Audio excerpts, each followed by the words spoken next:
আবারও কিন্তু বাসন্তীতে এসটিএফ এ একটা বিশাল রেড হয় দুদিন ধরে কালকে এবং গতকাল দুদিন ধরে রেড হয় এবং গতকাল ঠিক রাত ৩টের সময় বাসন্তী থেকে বিশাল পরিমাণে কিন্তু আগ্নেয়াস্ত্র উদ্ধার হয়। আর ১৪টা লং রেঞ্জ এবং হচ্ছে ৯৫টা কিন্তু গুলি সেখান থেকে কিন্তু পাওয়া যায়। এই মুহূর্তে আমি দাঁড়িয়ে আছি শওকত গায়েনের বাড়িতে। এই সেই শওকত গায়েনের বাড়ি। আর আপনাদের সামনে এক্সক্লুসিভ যে ছবিটা দেখাবো, এই যে শওকত গায়েনের যে পুকুর আপনারা দেখছেন, অর্থাৎ এর আগে আমরা দেখলাম সন্দেশখালিতে, দেখলাম বাসন্তীতে, দেখলাম পুকুরের মধ্যে থেকে আগ্নেয়াস্ত্র, বসিরহাটে দেখলাম পুকুরের মধ্যে থেকে কিভাবে আগ্নেয়াস্ত্র উদ্ধার হয়। আর আমি আপনাদেরকে সরাসরি দেখাচ্ছি এইখানে, এই সেই পুকুরের ঘাট। আমি যদি এই সানবাঁধানো ঘাট থেকে আমি যদি নামি এখান থেকে, তো এইখানে দেখুন এই সেই জায়গা। ঠিক এইখান থেকে কিন্তু 7টা লং রেঞ্জ আর্মস কিন্তু এখান থেকে উদ্ধার হয়।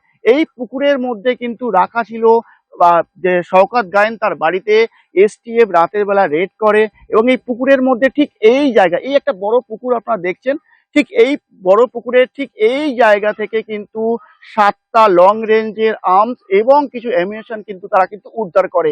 এবং এই শওকত গায়েন যিনি রয়েছেন, তার রাজনৈতিক পরিচয় কি?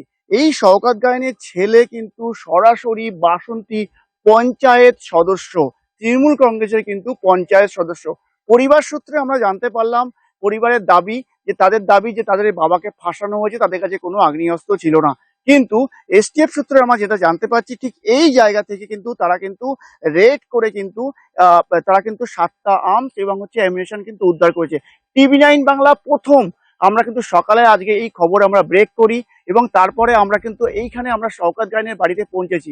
এই সূত্রে আরেকটা খবর আমাদের কাছে এসেছে, শুধুমাত্র শওকত গায়েন নয়, এসটিএফ দুদিন রেড করে জাফর শেখ এবং শওকত গায়েন এই দুজনকে কিন্তু তারা কিন্তু গ্রেপ্তার করেন। এবং জাফর শেখের বাড়ি হচ্ছে বাসন্তী পেটুয়াখালী এবং শওকত গায়েনের বাড়ি কিন্তু হচ্ছে চড়াবিদ্যা অঞ্চলে। আর আমরা এই চড়াবিদ্যা অঞ্চলের শওকত গায়েনের বাড়িতে এই পুকুরের ঠিক এইখানে যে দেখুন, এখানে কিছু মাটি খোঁড়া হয়েছে, এখানে কিন্তু মাটি কিছু খোঁড়া রয়েছে, তার চিহ্ন কিন্তু আমরা দেখতে পাচ্ছি। অর্থাৎ এসটিএফরা কিন্তু একের পর এক বিভিন্ন জায়গাতে শওকত গায়েনের বাড়িতে কিন্তু তারা তল্লাশি চালায় এবং সবশেষে কিন্তু এইখানটা দেখুন, এই যে জলের এই জায়গাটা কিন্তু আমরা যেটা সূত্রের মারফত জানতে পারছি, ঠিক এইখান থেকে কিন্তু 7টা আগ্নেয়াস্ত্র তারা উদ্ধার করে।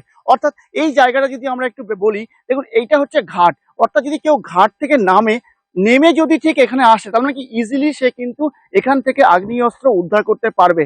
অর্থাৎ ঘাটের পাশে কিন্তু আগ্নেয়াস্ত্র রাখা ছিল, যাতে সহজে এই আগ্নেয়াস্ত্র ব্যবহার করতে পারে।